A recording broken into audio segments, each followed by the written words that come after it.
لیکن ہم لوگوں نے میں خاص طور پہ میں نے تحقیقات کی اور میں اسپین گیا اور میں نے مسجد کو ناپا تو وہ اس سے چھوٹی ہے. یہ مانا جاتا ہے کہ جو اپنے تینوں حرم ہیں، حرمین شریفین اور وہ بیت المقدس کی جو مسجد ہے وہ تو الگ ہی ہے بالکل، بہت بڑی بڑی ہیں وہ تو، ان کا تو شمار عام مسجدوں میں نہیں ہے. لیکن اس کے علاوہ جو مسجد ہیں ان میں سب سے بڑی جامعہ قرطبہ تھی یہ کہا جاتا تھا. تو میں نے جا کر اس کو ناپا تو وہ تاج المساجد سے چھوٹی ہے وہ.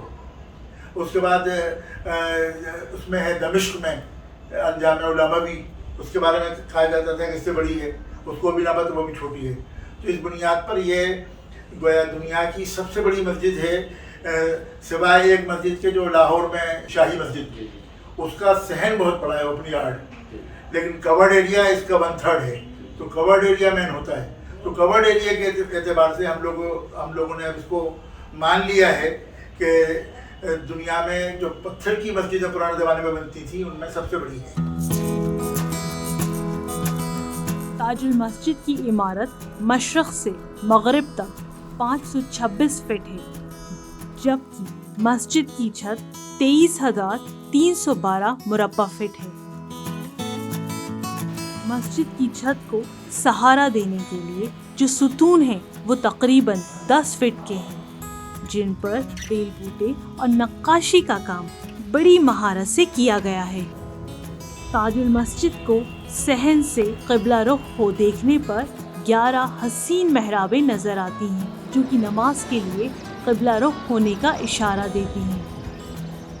ان 11 محرابوں کے بیچ بڑی محراب سے مسجد کی سیڑھیوں پر قدم رکھتے ہی منبر امام صاف نظر آتا ہے. مسجد کے اندر کی 7 محرابوں میں سنگ مرمر کی 25 تختیاں لگائی گئی ہیں جن پر قرآن کی آیتیں نقش ہیں.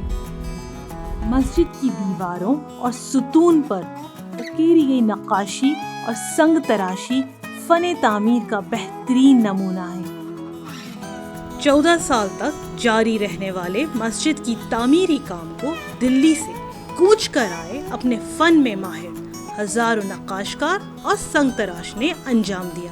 مسجد میں خوبصورت نقاشی جو ہے اور سنگ تراشی کا کام بہت اچھا ہے. اس کے جیسے مزدوروں کا آتا ہے، یہ کہاں سے بلایا؟ یہ اصل میں جب دلی برباد ہوا اور مغل سلطنت ختم ہوئی تو تمام پتھر کے کام کرنے والے بھوپال آ گئے. کیونکہ شاہ جہاں بیگم کا زمانے میں خاص طور پہ اور اس سے پہلے بھی بڑا شوق تھا تعمیرات کا. شاہ جہاں بیگم کو تو مکمل ہی شوق تھا. میں نے کہا جاتا ہے کہ شاہ جہاں بادشاہ کی روح حلول کر گئی تھی شاہ جہاں بیگم میں. ان کو بھی بنانے کا اسی طرح شوق تھا جس طرح شاہ جہاں بادشاہ کو تھا. اور دلی کی جامع مسجد سے 1/3 بڑی ہوئی ہے تو انہوں نے اتنی بڑی مسجد بنائی، پھر بے نظیر بنائی، پھر اپنا وہ محل بنایا. تو مختلف چیزیں بنانے کا انہیں شوق تھا. تو تمام لوگوں کو جب معلوم ہوا کہ شاہ جہاں بیگم کر رہی ہیں اور اب ادھر کہیں موقع نہیں رہا تو سب لوگ بھوپال آ گئے. اور جیسے ہی ان لوگوں نے کام بند کرا ان کے انتقال کے بعد سب واپس چلے گئے. جب ہم لوگوں نے کام شروع کیا والد صاحب نے تو کوئی ایک آدمی نہیں ملتا. مسجد کی شمالی اور جنوبی دیواروں پر پتھروں کی جالیوں کا استعمال ہوا ہے.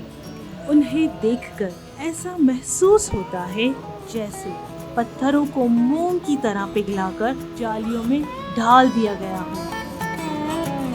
مسجد کی دونوں بڑی میناروں کی اونچائی 228 فٹ ہے جو کہ اپنی مثال آپ ہیں. مسجد کے جو مینارے ہیں گگن چمبی یا جو دیکھنے میں ماشاءاللہ بہت پیارے لگتے ہیں. یہ ان کے بارے میں کچھ بتائیے. کہ میں نے والد صاحب سے درخواست کی، میں نے کہا کہ جو میناریں موجود ہیں یہ قطب مینار سے 20 فٹ چھوٹے ہیں. میں نے کہا ایک مندر پڑھا دیجیے تو گویا دنیا کی سب سے بڑی مسجد تو دنیا کے سب سے بڑے مینارے. تو فرمایا کہ لے آئیے آپ 20-25 لاکھ روپے پڑھا دیتا ہوں میں. تو وہ یعنی ایسا لگتا ہے کہ ابھی بھی ایک مندر کم ہے.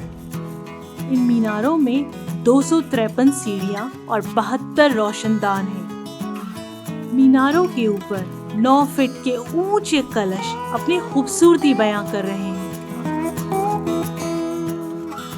تاج المساجد کے سفید 3 عمدہ گنبد وزن میں ہلکے بنائے گئے ہیں تاکہ مسجد کی عمارت کو کوئی نقصان نہ پہنچے.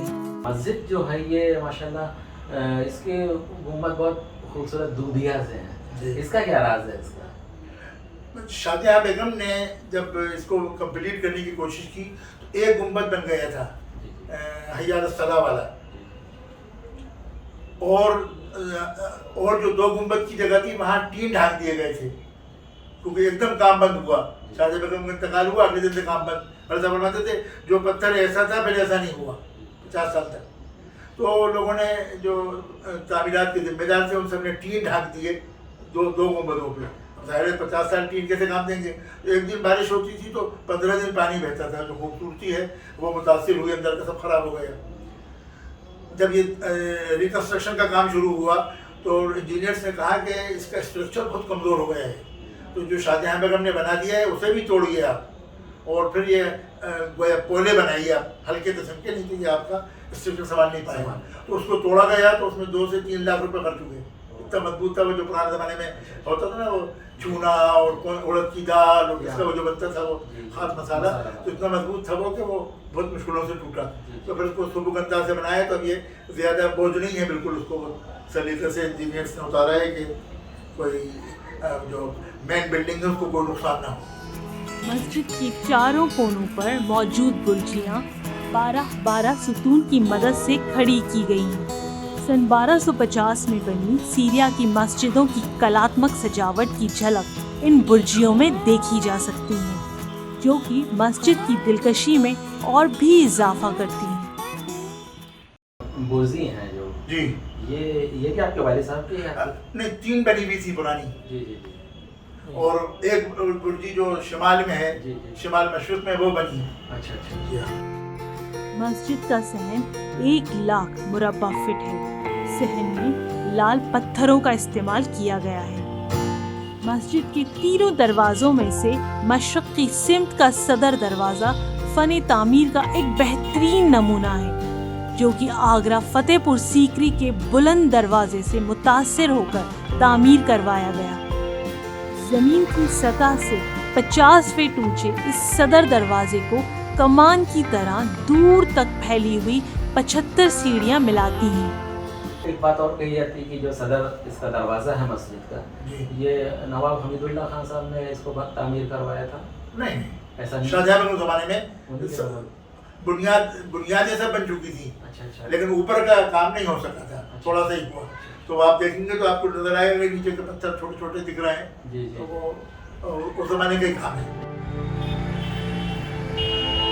اسلام اور شریعت کی پابند بیگم شاہ جہاں کے دور میں ایک بار کافی لمبے عرصے تک بارش نہ ہونے سے قحط کی صورتحال درپیش آئی۔